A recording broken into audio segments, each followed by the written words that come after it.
Allez, c'est lancé. Prix numéro 2, Marianne Beltrando essaie de se détacher. Elle va prendre tout de suite l'avantage. En bout de cette première ligne droite, il y a Chloé Bréhin aussi avec la plaque numéro 4, un tout petit peu enfermée dans cette première ligne droite. Elle vient de ressortir à la 5e position car à la 2 et 3e place actuellement. On retrouve Eiko Gomer, la pilote belge, s'est emparée d'une 2e position avec la plaque numéro 05. 3e place. On va rentrer dans la dernière ligne droite et notamment le dernier virage avec Michel Wissing, la pilote Néderlande, la Hollande, s'emparera donc de la 4e position et la 4e place de Léa Brinjon. Léa Brinjon qui va se... 3 finalistes mondiales avec en plus une championne du monde en mauvaise année. Mais pour l'instant c'est la Suissesse Talia Burford qui après ce jump incroyable en bout de triple, en bout de première ligne droite sur la triple va prendre la première position 118. Laurine Crozet pour l'instant la française. Elle est là, elle est en 2e position alors que c'est la Belgique en 3e position avec la championne du monde Ruben Commerce pour l'instant en 3e place. Ça nous donne la Suisse, la France et la Belgique en 3 premières positions alors que c'est Marie Favrel il me semble qui est pour l'instant là à une 4e place. Je pense que ça ne bougera plus puisque malheureusement Elisa Lance est un petit peu loin, elle restera à une 5e place et c'est bien Talia Burford qui s'impose dans cette demi-finale.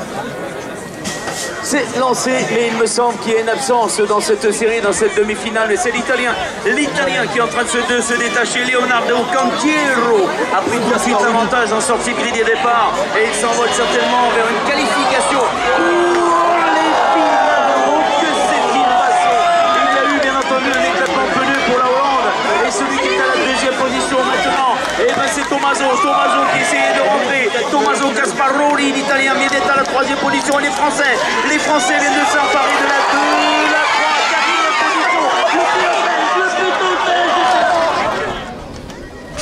Il y a un Suédois très impressionnant, il part toujours de l'extérieur, il se prénomme Einar, se nomme Lindberg et pour l'instant c'est lui qui va sortir du premier virage en tête des opérations. L'Espagnol Gabriel Avelaneto et pour l'instant une 2e place, mais à l'intérieur il doit résister au retour. Excellent retour du Français Mathis Carlier qui est pour l'instant en 3e position, mais il y a un Italien qui est encore mieux revenu, c'est Monsieur Matteo Tugnolo qui pour l'instant est à la 2e place. Marco Redelli est un peu difficulté, l'Italien dans une dernière ligne droite, peut-il revenir? Non, il restera à une 5e place puisque c'est bien le Belge John.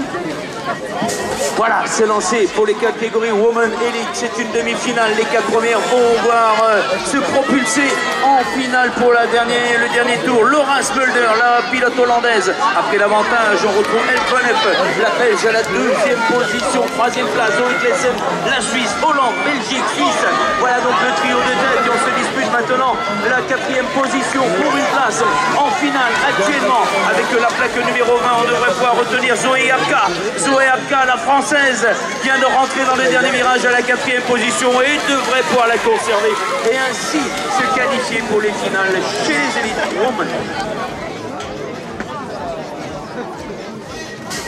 Du couloir 1 au couloir 3, il y a 3 athlètes qui seront à Tokyo mi-juillet, fin juillet même pour les Jeux Olympiques. Et regardez, elles sont 3 de front justement, ces 3 riders en bout de première ligne droite. Et pour l'instant c'est Julie Barr, la hollandaise, qui s'empare de la meilleure option. Mais juste à son extérieur, il y a Merel Smulders qui revient à sa hauteur maintenant et qui dans le 2e virage, eh bien doit un petit peu temporiser parce qu'il y a Etienne. Regardez la française, elle est revenue très bien Etienne maintenant. On reprend l'avantage dans ce dernier virage alors que Sei attaque Yama, la japonaise, va aller chercher également son ticket pour la finale avec une incroyable dernière ligne droite. Et Julie Barr, on va également se qualifier.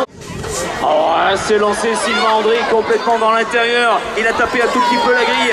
Complètement à sa droite, il y a Arthur Pilar. Arthur Pilar vient de prendre tout de suite l'avantage. Sylvain André ressortira donc à la 2e place pour une place en finale. La 3e position, Michel Stefan, le pilote hollandais pour Néderlande. Pour une 3e position, une place en finale, toujours Pilar. André, première, 2e place. Et le 4e nom, Yashitaku Nakasako. Le rider japonais pour une qualification en finale. Les Dominique Thiemann à l'intérieur et du côté juste à sa droite. Au couloir, Dominique Thiemann est très bien parti et il va sortir devant son compatriote Joris Hansen.